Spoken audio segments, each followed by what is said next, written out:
This is the Netherlands, a country roughly the size of Maryland, with a population of just 17 million people. At first glance, it seems like an unlikely candidate for agricultural dominance. Much of the land sits below sea level, the climate is hardly tropical, and space is at an absolute premium.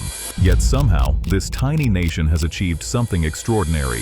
In 2024, Dutch agricultural exports reached a record 128.9 billion euros. That makes the Netherlands the world's second largest agricultural exporter by value, trailing only the United States, a country 237 times larger. To put this in perspective, the Netherlands exports more agricultural products than agricultural giants like Brazil, Argentina, or Australia. How is this even possible? The answer lies in a transformation that began with national trauma and evolved into a technological revolution.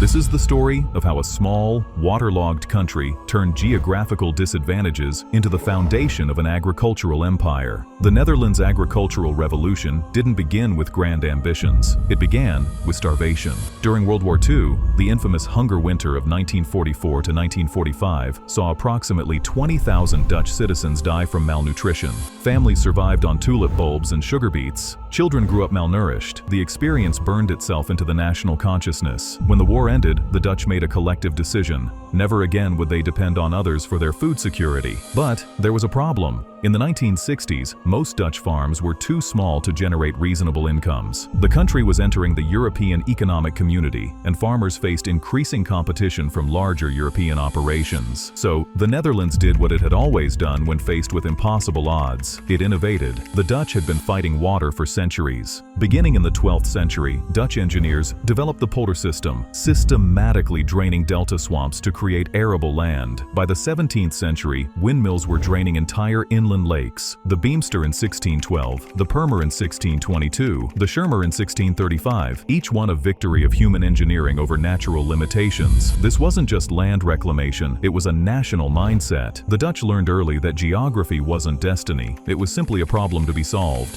Fast forward to today, and the Netherlands operates approximately 24,000 acres of greenhouse facilities. That's nearly twice the size of Manhattan, covered in glass and steel structures that look more like factories than farms. And in many ways, that's exactly what they are. These aren't your grandfather's greenhouses. Modern Dutch greenhouse operations are marvels of precision engineering. Climate computers monitor and adjust temperature, light, CO2 levels, and humidity in real time. Sensor networks throughout the facilities collect thousands of data points every minute, optimizing growing conditions with a precision that was impossible just decades ago. The results are staggering. Dutch greenhouse tomato production uses only 0.5 gallons of water per pound of tomatoes. The global average, 28 gallons. That's a 98% reduction in water usage while producing yields 10 times higher than traditional field farming. But efficiency isn't just about resource conservation, it's about space. In a country where every square meter counts, vertical production becomes essential.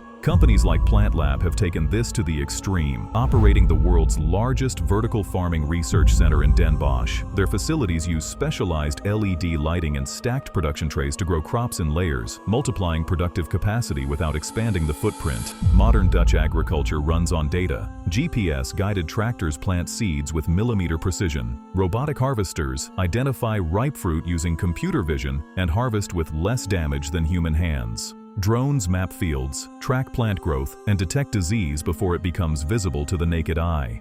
At Wageningen University, the AgroS project recently concluded with a breakthrough demonstration. AI-driven autonomous greenhouses matched or exceeded traditional expert management in cucumber cultivation. The system used digital twin technology, essentially creating a virtual replica of the physical greenhouse, and reinforcement learning algorithms to optimize climate conditions automatically. This isn't science fiction, it's Tuesday morning in the Netherlands. Precision farming techniques leverage real-time sensors, monitoring soil moisture, nutrient content, and crop health. Advanced analytics guide fertilizer application, water scheduling, and pest management, dramatically reducing waste and environmental impact. The Netherlands now hosts approximately 350 primary robot and automation suppliers, representing one of the world's highest concentrations of agricultural robotics expertise. At the heart of this transformation sits Wageningen University and Research, consistently ranking among the world's top institutions in food and agricultural sciences. Food Valley operates on what they call a golden triangle model, model, connecting government, academia, and industry in seamless collaboration. In 2024, Dutch agricultural exports included 12.3 billion euros in dairy and eggs, 11.9 billion euros in ornamental plants, and 9.9 billion euros in cocoa preparations, a 66% increase from the previous year. But this success story comes with complications, as livestock farming generates massive nitrogen emissions that threaten protected natural areas. Yet, the Netherlands proves that with sufficient innovation, investment, and determination, small countries can achieve outsized impact in addressing humanity's greatest challenges. From the trauma of the hunger winter to the triumph of becoming a global agricultural superpower, the Dutch story illustrates how necessity can indeed become the mother of invention. Today, as you walk through a Dutch greenhouse facility with its humming computers and robotic harvesters, you're not just seeing farming, you're seeing the future, and that future looks surprisingly hopeful, one perfectly optimized tomato at a time.